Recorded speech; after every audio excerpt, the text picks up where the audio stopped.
They say there are no places left in the world where nature still keeps its secrets.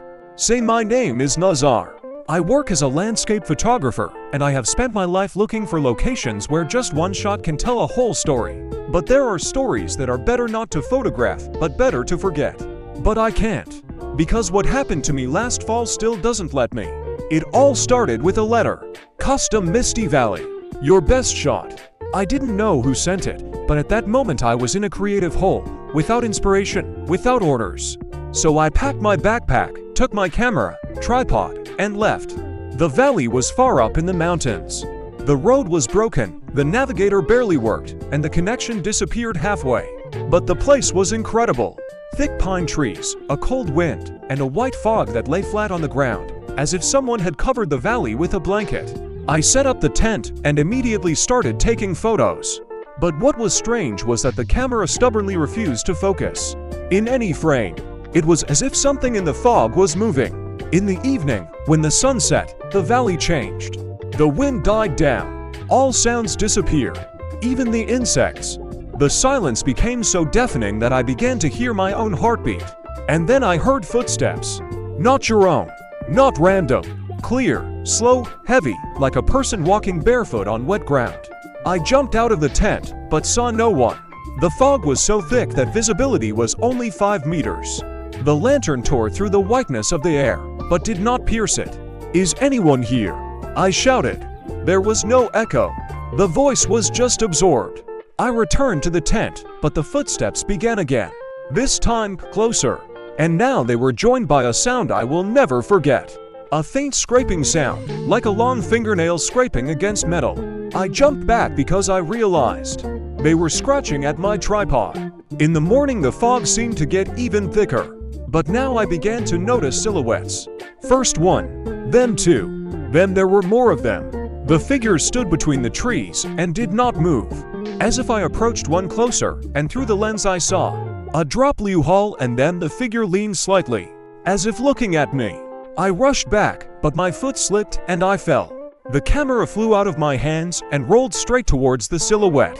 The figure touched her gently, and I heard the camera click. She took a photo. Herself. An image appeared on the display. Me, lying on the ground, and behind me dozens of silhouettes standing close to me, leaning in, touching shoulders, legs, necks. But I didn't feel any touch. I tried to run away, but it turned out that the path I had come on had simply disappeared. It was gone. No tracks, no turns, nothing. The fog was moving, not like a natural phenomenon, but like a living being. It was narrowing around me, as if trying to bring me closer to the figures. Why are you doing this? I whispered, not expecting an answer. And the answer came. Not with a voice, not with words. The camera clicked again. In the new photo, I was standing but not alone anymore. Next to me was myself, my double, pale, with empty eyes exactly like those figures in the fog. And below the picture, an inscription appeared, as if someone had swiped a finger across a wet screen. Replacement. Then everything was like a dream. I was running. I was falling. I was tangled in branches. The fog was squeezing my throat as if it had hands. When I fell for the last time and couldn't get up, someone was bending over me. Silhouette. One of them. He placed a cold hand on my chest, and I felt something begin to burst out of me. If it hadn't been for the screams that suddenly rang out from the other side of the valley, I wouldn't have survived. It was a tourist who got lost in the mountains and happened to come across me. He saw me lying in the fog, but he didn't see any figure.